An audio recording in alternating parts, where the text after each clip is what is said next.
국민연금 개혁의 이정표가 될 국민연금 종합운영계획이 최근 국회에 제출됐습니다. 국회에서는 연금특위 활동을 내년 5월까지 연장하고 본격적인 논의를 위한 채비를 갖췄는데요.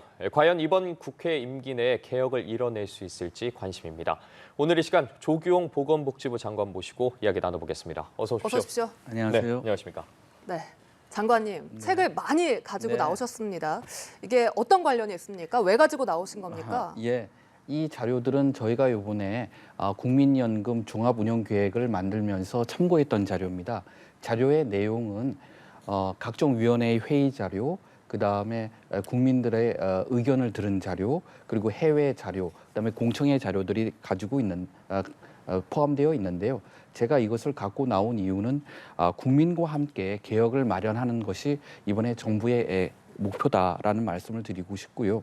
지난 8월에 저희가 설문조사를 한번 했었습니다. 네. 그래서 국민연금 개혁에 있어서 가장 중요한 게 무엇입니까 하고 여쭤봤더니 국민들의 70% 이상이 사회적 대화를 통한 국민의 의견 수렴과 참여, 그리고 개혁 논의의 의사결정의 투명한 공개라고 말씀을 해주셨습니다. 그래서 저희가 계획안을 만들 때 참고했던 이 자료를 갖고 나왔고, 이것은 지금 현재 보건복지부 홈페이지에 게시되어 있습니다. 앞으로 사회적 논의하는데 국민 여러분들께서 많이 읽어보시고 좋은 의견을 주셨으면 감사하겠습니다. 네, 그만큼 정말 많은 공을 들였다 이렇게 네. 들리는데요. 네. 본격적으로 국민연금 관련한 질문을 드리겠습니다. 네. 일각에서는 이 맹탕 아니냐 네. 이런 지적이 있어서요. 이번 운영계획에 어떤 점을 가장 주안점으로 두셨습니까? 예, 세 가지를 말씀을 드리겠습니다. 첫째, 저희는 국민연금을 지속 가능한 제도로 개편하기 위해서 15가지의 구체적이고 명확한 개혁 과제를 제시를 했습니다. 보통 관심을 가지시는 것이 노후 소득 보장 그리고 재정 안정화인데요. 이 외에도 세대 간 형평성을 제고하고, 그다음에 기금의 운용을 개선하며 다층 노후 소득 보장을 위한 분야까지 합해서 총 15개 과제를 제시했는데, 이것이 앞으로 사회적 논의에 큰 도움이 되길 바랍니다. 그리고 두 번째는 미래 준비를 위한 사회적 공론화 과제를 저희가 제시를 했습니다. 지금 최근에 인구 구조가 급격하게 변화하고 있는데요. 이게 지속 가능성을 확보하기 위해서는 현재 확정급여형 연금 제도에 자동 안정장치를 부과한다든지, 아니면은 확정기여형 방식으로 전환한 과제를 저희가 공론화 과제로 제시를 했고요. 또 소득 보장 강화를 위해서 기초연금을 40만 원으로 인상하는 것은 국정과제로 제시되어 있는데, 그 인상 시기와 인상 방법에 대해서 저희가 사회적 공론화 과제로 제시를 했습니다. 그다음에 마지막으로는 가장 관심이 많으실 보험료율과 소득 대체율에 대해서 명확한 방향성을 제시를 했습니다. 보험료율의 경우에는 비슷한 소득 대체율을 가지고 있는 OECD 다른 나라에 비해서 보험료 수준이 절반 이하이기 때문에 인상이 불가피하다는 방향성을 제시를 했고요. 소득 대체율의 경우에도 명목 소득 대체율이 중요한 것이 아니라 실질 소득 강화가 중요하다는 방향성을 제시했습니다. 다만 확정적인 수치는 제시를 못했는데, 이는 국회와 함께 공론화 과정을 통해서 결정해 나가는 것이 바람직하다, 이렇게 판단을 했습니다. 예, 알겠습니다. 자, 핵심은 얼마나 올리고 또 얼마나 받을지, 언제부터 받을지가 될 것 같은데, 그런데 관련해서 좀 시나리오가 많다는 지적도 나오고 있습니다. 정부가 구체적으로 숫자를 제시하지 않은 이유가 있을까요? 네. 크게 이제 세 가지를 말씀드리고 싶습니다. 하나는 현재 국회 연금특위에서 구조개혁 논의가 진행 중인데요. 아시다시피 어르신들께서 이제 은퇴를 하시면 노후소득원은 국민연금뿐만 아니라 기초연금, 퇴직연금, 개인연금을 같이 이제 타시게 되는데, 예. 네.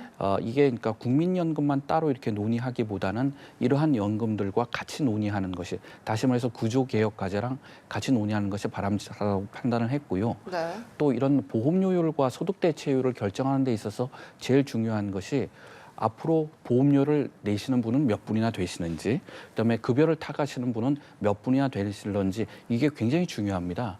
근데 아시다시피 저희 인구 구조가 급격하게 변하고 있는데, 가장 최신의 인구 추계가 이름은 올 연말에 나옵니다. 그래서 이 연말에 나올 장기 인구 추계를 기초로 논의하는 것이 바람직하다고 판단을 했고요. 제일 마지막으로 저희가 한 것은 이때까지 보험료의 경우에 정부가 그 보험료율 인상 수준을 제시를 하고 국민을 설득하는 과정을 반복해 왔습니다. 근데 이런 과정에서는 국민의 다양한 의견을 반영하기가 어려웠고 또 한 번도 성공하지 못했다는 점도 감안을 했습니다. 네. 그러니까 국회에서 논의 중인 연금 구조개혁 논의와 연계 필요성을 강조를 하셨는데 네. 구체적으로 이게 어떤 의미인지 설명을 해주시죠. 예. 아마 국민연금 개혁과 관련해서 모수개혁, 그다음에 구조개혁이라는 말씀을 많이 들으셨을 텐데요. 모수개혁은 국민연금의 보험료율과 소득대체율의 개편을 의미하고요. 그다음에 구조개혁은 아까 말씀드린 국민연금, 기초연금, 퇴직연금, 개인연금 상호 간의 역할과 기능의 재정립입니다. 모수개혁은 구조개혁의 큰 틀에서 논의가 되어야 되고 구조개혁 역시 모수개혁의 결과에 영향을 받게 됩니다. 그래서 저희는 모수개혁을 따로 논의할 게 아니라 국회에서의 특위에서 공론화 과정을 통해서 모수개혁과 구조개혁을 함께 논의하는 것이 바람직하다는 취지입니다. 예, 그렇군요. 자, 종합운영계획 이야기 좀 해보도록 네. 하겠습니다. 이 수립 과정에서 청년과 특수고용직 등 이해관계자 의견 수렴이죠. 이른바 네. 집단 심층 면접을 24차례나 진행을 했는데 어떤 의견들이 오고 갔습니까? 네. 저희가 이제 8월부터 24차례에 걸쳐서 사용자, 근로자, 그다음에 청년, 지역가입자, 그다음에 특수고용직에 근무하시는 분들, 그다음에 예술인 등 24차례의 FGI를 하였습니다. 그중에 이제 10차례가 청년층의 의견이 청년층과 한 것인데요. 예. 간단히 말씀을 드리면 연령별로는 청년층은 역시 연금의 지속 가능성과 세대 간 형평성에 대한 관심이 많으셨고요. 네. 은퇴를 앞둔 이제 고령층에서는 노후 소득 보장 강화를 요청을 하셨습니다.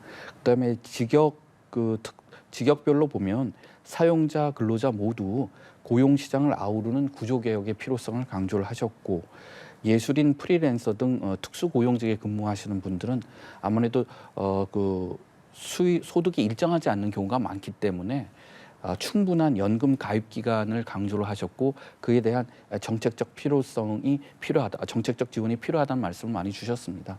이런 것들을 다 담아가지고 저희가 이번에 종합운영 계획을 작성을 했습니다.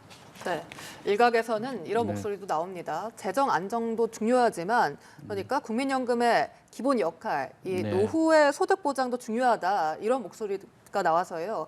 이번 운영 계획에 이것도 포함이 되어 있습니까? 네, 당연히 포함되어 있습니다. 재정 안정화뿐만 아니라 국민연금 개혁이 국민의 신뢰를 얻기 위해서는 노후 소득 보장과 세대 간 형평성 제고가 중요합니다.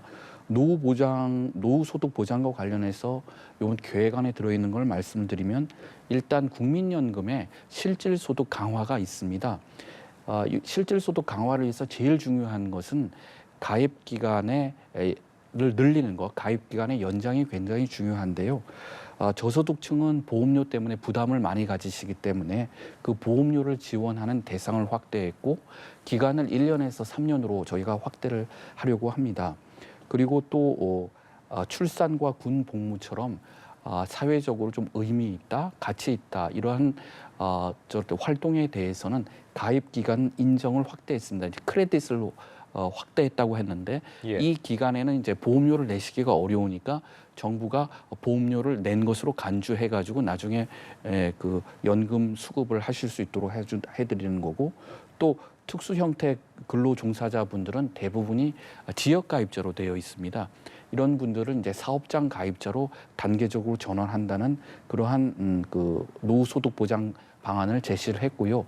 그다음에 국민연금 이외에 기초연금도 정부의 당초 방침처럼 40만 원으로 인상하겠다는 원칙을 재확인을 했고 퇴직연금과 개인연금도 지금 연금 제도로서 활성화하기 위해선 정부의 많은 제도적 지원이 필요합니다. 그 방안도 저희가 제시를 했습니다. 예, 나아가서 이 내용도 좀 살펴보겠습니다. 인구나 좀 경제 여건의 변화를 고려해서 자동 안정화 장치 도입이나 아니면 확정 기여 방식으로 전환을 할지 좀 논의하자고 장관께서 제안을 하셨는데 네. 이미 유럽이나 일본 등에서는 시행하고 있는 걸로 알고 있는데 어떤 내용인지 좀 설명해 주시죠. 예.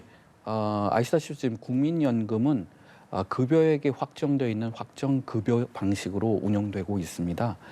근데 이렇게 확정급여 방식으로 운영이 되면은 이제 그 기대 수명이 늘어나거나 저출산 고령화가 진행이 되면은 보험료율을 올릴 수밖에 없는 구조가 되어 있거든요. 그래서 다른 나라 사례와 같이 확정급여 방식의 자동 안정화 장치를 도입한다든지 아니면 급여를 확정하기 전에 보험료를 먼저 확정하는 확정 기여 방식의 도입 필요성을 또 제기하는 전문가분들이 있습니다. 그래서 저희는 이러한 것은 이제 사회적 논의를 통해서 결정을 돼야 되는데 앞으로도 계속 기대 수명이 늘어날 것이니까 어떻게 이 연금의 지속 가능성을 확보할 것인지 또 이렇게 되면은 자동적으로 소득 보장이 약화가 될 것인데 그럼 소득 보장을 어떻게 보완 발전시킬 것인지에 대한 사회적 논의가 필요하다고 판단을 했습니다. 네. 또 국민의힘 유이동 정책외의장이 지난 31일에 이렇게 밝혔습니다. 그러니까 구조개혁 방향으로 국민연금을 적립식으로 단계적으로 전환을 하고 또 국민연금과 이 개인연금, 기초연금의 점진적 통합을 언급을 해서 이에 대한 정부의 입장은 어떻습니까? 예, 국민연금을 적립식으로 전환하자고 하는 것은 이제 그 가입자가 낸 보험료를 적립을 해두고 그거에 운용 수익을 더해서 이제 은퇴하시면은 급여를 지급한다는 방법인데 아까 제가 말씀하신 확정 기여형 방식과 이게 같이 결합되어 가지고 운영되고 있는 사례가 많습니다. 네. 그렇기 때문에 이 그 취지는 인구 구조의 급격한 변화에 따른 연금의 재정 방식을 한번 검토해 봐야 된다 하는 취지로 말씀하신 것 같고 저희도 거의 동의를 하고 있습니다. 그다음에 두 번째 국민연금과 기초연금의 점진적 통합 방안 역시 지금 노후소득 보장의 가장 큰 두 개의 축이 국민연금과 기초연금입니다. 그러니까 이것은 제도 간의 정합성을 높여야 되고 서로 연계를 해 가야 된다는 측면에서 정부도 동의하고 있습니다. 예, 그렇군요. 국회 이야기 나왔으니까 마지막으로 이 내용도 네. 좀 짚어보도록 하겠습니다. 국회 연금특위 활동 내년 5월까지 연장이 됐습니다. 그런데 총선이 5개월밖에 남지 않은 상황에서 이 국민연금 논의가 제대로 될 수 있을지 좀 우려들도 나오고 있는데 구체적인 연금 개혁안이 나오는 시기 언제쯤으로 예상해 볼 수 있을까요? 이제 국회 특위에서 이제 공론을 거쳐고 나와야 되는데 제가 뭐 언제까지 하겠다고 말씀드리기는 좀 어려운데요. 그러나 여야 국회의원님들 모두 연금 개혁의 중요성과 시급성을 느끼고 계십니다. 그리고 지난 1월에는 여야 간 합의로 공론화 원칙에 합의를 했습니다. 그렇기 때문에 아마 공론화를 앞으로 어떻게 할 것인지가 곧 논의가 될 것 같고요. 그러한 공론화 일정이 확정이 되면 정부는 공론화에 필요한 그 자료, 그다음에 통계를 충분히 제공을 하고 또 지원단을 구성을 해서 공론화가 빨리 이루어질 수 있도록 하겠습니다. 네, 대통령께서도 말씀을 하셨지만 저희는 정부 임기 내에 연금 개혁에 대한 사회적 합의를 이룰 수 있도록 최선을 다하겠습니다. 네, 알겠습니다. 지금까지 조규홍 보건복지부 장관과 이야기 나눠봤습니다. 오늘 말씀 고맙습니다. 고맙습니다. 감사합니다.